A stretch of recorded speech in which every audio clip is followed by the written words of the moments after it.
വാത്സല്യമുള്ള സഹോദരങ്ങളെ, ഈശോ പ്രാർത്ഥനയെപ്പറ്റി നമ്മളെ പഠിപ്പിക്കുന്ന മനോഹരമായ വചന ഭാഗമാണ് നമ്മൾ ശ്രവിച്ചത്.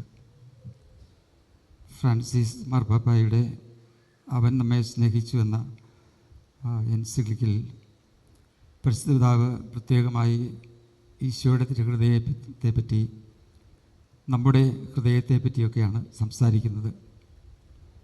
ഹൃദയമില്ലാത്ത, അകക്കാമ്പില്ലാത്ത, പൊള്ളയായ ജീവിതമല്ല ഒരു ക്രിസ്ത്യാനിയുടേത്. ഹൃദയമുള്ള, ഉൾക്കരുത്തുള്ള ജീവിതമായിരിക്കണം എന്ന് പരിശുദ്ധ പിതാവ് പ്രത്യേകം പഠിപ്പിക്കുകയാണ്. ഇന്നത്തെ സുവിശേഷ ഭാഗത്തിൽ ഈശോയും നമുക്ക് പറഞ്ഞു തരുന്നത് ബാഹ്യമായ കാര്യങ്ങൾക്ക്, വെറും മുഖസ്തുതിയുടെ വാക്കുകൾക്കപ്പുറത്ത് കർമ്മം കൊണ്ട്, പ്രവൃത്തി കൊണ്ട് നാം ഈശോയുടെ അനുയായികളാണ് എന്ന് തെളിയിക്കണം എന്ന് കർത്താവ് നമ്മോട് ആവശ്യപ്പെടുകയാണ്. നമ്മളിന്ന് വായിച്ചു കേട്ട വചനഭാഗം ഒരു സംഭാഷണ രൂപത്തിലാക്കിയാൽ, ദൈവവും മനുഷ്യനും തമ്മിലുള്ള സംഭാഷണത്തിൻ്റെ രൂപത്തിലാക്കിയാൽ 4 കാര്യങ്ങൾ മനുഷ്യൻ ദൈവസന്നിധിയിൽ പറയുന്നു. അവയ്ക്ക് ദൈവം നൽകുന്ന 4 മറുപടികളുമുണ്ട്. മനുഷ്യൻ പറയുകയാണ്, എൻ്റെ കർത്താവേ, എൻ്റെ കർത്താവേ എന്ന് ഞാൻ എപ്പോഴും അങ്ങേ വിളിച്ചുകൊണ്ടിരിക്കുന്നു. അപ്പോൾ ദൈവം പറയുകയാണ്, നിൻ്റെ ഈ വെറുതെയുള്ള ഈ ജൽപ്പനമല്ല, എൻ്റെ പിതാവിൻ്റെ ഇഷ്ടം അനുസരിച്ച് നീ പ്രവർത്തിക്കുക. പിതാവ് ആവശ്യപ്പെടുന്നത് പോലെ നീ ചെയ്യുക. പറഞ്ഞുകൊണ്ട് ഇരുന്നാൽ പോരാ. രണ്ടാമത് മനുഷ്യൻ പറയുകയാണ്, നിൻ്റെ നാമത്തിൽ ഞാൻ പ്രവചിച്ചു. അപ്പോൾ ദൈവം മറുപടി പറയുകയാണ്, നിൻ്റെ പ്രവചനമല്ല, നീതിപൂർവമായ പ്രവൃത്തിയാണ് ആവശ്യം. അനീതി പ്രവർത്തിച്ചിട്ട് വലിയ പ്രവചനം നടത്തുന്നത് ഒരു പ്രയോജനമില്ലാത്ത കാര്യമാണ്. നീ നീതിയായിട്ട് പ്രവർത്തിക്കുക. മൂന്നാമത് മനുഷ്യൻ ദൈവത്തോട് പറയുകയാണ്, ഞാൻ പിശാചുകളെ പുറത്താക്കി. അപ്പോൾ കർത്താവ് മറുപടി പറയുകയാണ്, നീ ആദ്യം ചെയ്യേണ്ടത് പ്രവർത്തനങ്ങളാണ്. നീതി അനുസരിച്ചുള്ള, നീ എന്ത് പ്രാർത്ഥിക്കുന്നോ അതനുസരിച്ചുള്ള നിൻ്റെ പ്രവർത്തനങ്ങൾ ഉണ്ടാവണം. അങ്ങനെ പ്രവർത്തിക്കാത്ത നിന്നെ എനിക്ക് ഒട്ടും പരിചയമില്ലാത്തവനെ പോലെ ഞാൻ കണക്കാക്കും. നാലാമത് മനുഷ്യൻ ദൈവത്തോട് പറയുകയാണ്, ഞാൻ അത്ഭുതങ്ങൾ പ്രവർത്തിച്ചു. അത്ഭുതം പ്രവർത്തിച്ച മനുഷ്യനോട് ദൈവം പറയുകയാണ്, നീ മണൽപ്പുറത്ത് വീട് പണിത മനുഷ്യന് തുല്യനാണ്. ദൈവസന്നിധിയിൽ മനുഷ്യൻ പറഞ്ഞ കാര്യങ്ങളുടെയൊക്കെ പൊള്ളത്തരങ്ങൾ, ഉദാഹരണമായി നമ്മൾ 2020, 2021 ആ വർഷങ്ങളൊക്കെ വലിയ ലോകമാസകലം വലിയ പ്രതിസന്ധിയുടെ കോവിഡിൻ്റെ കാലമായിരുന്നു.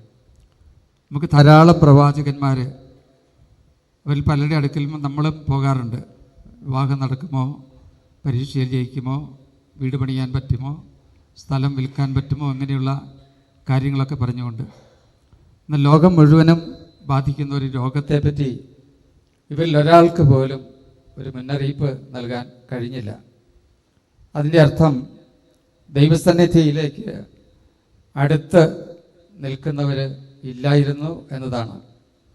ധാരാളം കാര്യങ്ങൾ എൻ്റെ കർത്താവേ, എൻ്റെ കർത്താവേ എന്ന് പറഞ്ഞുകൊണ്ടിരുന്നു. എന്നാൽ ദൈവത്തിന് നമ്മളാരും അങ്ങനെ പറയുന്നതുകൊണ്ട് സ്വീകാര്യരാകുന്നില്ല. നമ്മുടെ പ്രവർത്തനങ്ങളാണ് ആവശ്യം. ഉദാഹരണമായി നമ്മൾ ധാരാളം പ്രാർത്ഥിക്കുന്ന ഒരു ജപമാണ് നന്മ നിറഞ്ഞ മറിയമേ എന്ന ജപം. എല്ലാ ദിവസവും നമ്മുടെ കത്തോലിക്ക ഭവനങ്ങളിലെല്ലാം ഏറ്റവും കുറഞ്ഞത് നമ്മൾ 50 പ്രാവശ്യമെങ്കിലും സന്ധ്യാസമയത്ത് നന്മ നിറഞ്ഞ മറിയമേ എന്ന ആ ജപം ചൊല്ലുന്നുണ്ട്. അങ്ങനെ ചൊല്ലുന്ന നമ്മുടെ ജീവിതങ്ങളും നന്മ നിറഞ്ഞത് ആവണം. സംസാരത്തിൽ എപ്പോഴും തിന്മയും വിമർശനവും കുറ്റപ്പെടുത്തലുകളും മാത്രം പകൽ മുഴുവൻ നടത്തിയിട്ട് സന്ധ്യയാകുമ്പോൾ നന്മ നിറഞ്ഞ മറിയമേ എന്ന ഗബ്രിയേൽ മാലാഖയുടെ ഏറ്റവും പരിശുദ്ധമായ ആ വാക്കുകൾ അമ്മയോട് പറയുമ്പോൾ അത് കാപട്യമാണെന്ന് ഈശോ പറയും. നമ്മുടെ ജീവിതങ്ങളിലും നന്മയുടെ നിറവ് ഉണ്ടാവണം. പ്രാർത്ഥനയെപ്പറ്റിയുള്ള ഏറ്റവും മനോഹരമായ കാഴ്ചപ്പാടിലൊന്ന് അത് കണ്ടംപ്ലേഷനാണ്, ധ്യാനമാണ്. ആ ധ്യാനം എന്ന കണ്ടംപ്ലേഷൻ അല്ലെങ്കിൽ മെഡിറ്റേഷൻ എന്ന ധ്യാനം എന്ന വാക്കിൻ്റെ ഒരു മൂല അർത്ഥം മെഡിക്കേഷൻ എന്നുകൂടിയാണ്. മെഡിക്കേഷൻ എന്നാൽ രോഗം നിർണ്ണയിക്കുക, ചികിത്സ, മരുന്ന് നൽകുക, രോഗത്തെ പ്രതിരോധിക്കുക, സുഖപ്പെടുത്തുക, ഇവയെല്ലാം ഉൾക്കൊള്ളുന്ന കാര്യമാണ്. നമ്മൾ യഥാർത്ഥമായിട്ട് പ്രാർത്ഥിക്കുമ്പോൾ ദൈവമുഖത്തേക്ക് സൂക്ഷിച്ച് നോക്കുകയാണ്. കർത്താവിൻ്റെ മുഖത്തേക്ക് നമ്മൾ സൂക്ഷിച്ച് നോക്കുമ്പോൾ നമുക്ക് നമ്മളെ തന്നെ തിരിച്ചറിയാൻ കഴിയും. നമ്മളിലെ രോഗങ്ങൾ നാം തിരിച്ചറിയുന്നു. പാപത്തിൻ്റെ രോഗങ്ങൾ, നമ്മുടെ ജീവിതത്തിന് അടിത്തറയില്ല എന്നുള്ള കാര്യം. എന്താണ് നമ്മുടെ ജീവിതത്തിൻ്റെ അടിത്തറയായിരിക്കേണ്ടത്? സഭയുടെ അടിത്തറ എന്ന് പറയുന്നത് വിശുദ്ധ കുർബാനയാണ്.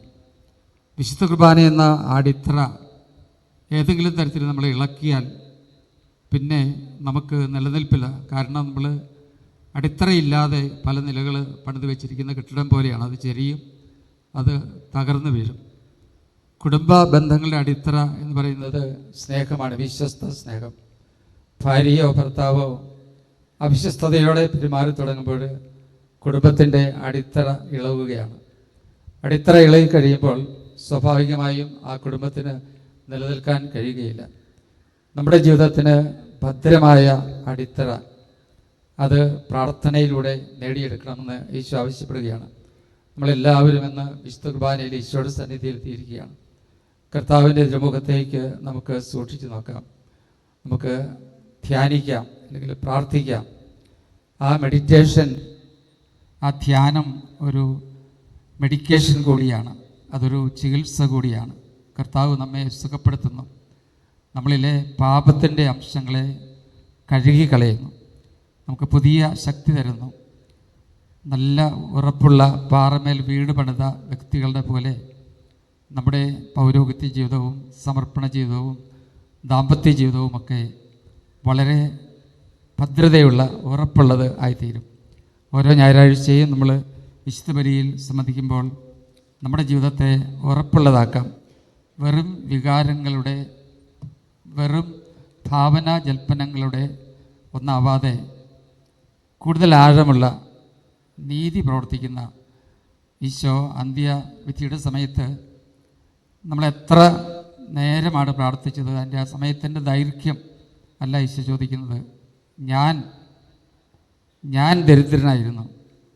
കർത്താവ് നേരിട്ട് പറയുകയാണ്, വേറൊരാളുമല്ല. ഞാൻ ദരിദ്രനായിട്ട് നിൻ്റെ അടുക്കൽ വന്നു, ഞാൻ രോഗിയായിട്ട് നിൻ്റെ അടുക്കൽ വന്നു, ഞാൻ വീടില്ലാത്തവനായിട്ട് നിൻ്റെ അടുക്കൽ വന്നു, ഞാൻ പരദേശിയായിട്ട് നിൻ്റെ അടുക്കൽ വന്നു, ഞാൻ തടവിലാകാൻ പോകുന്നു എന്ന് പറഞ്ഞ് നിൻ്റെ അടുക്കൽ വന്നു.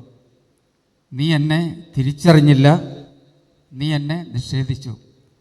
ഫ്രാൻസിസ് അസിസി പുണ്യവാനെ പറ്റിയുള്ള മനോഹരമായ നോവലിൽ പറയുന്നൊരു കാര്യമുണ്ട്.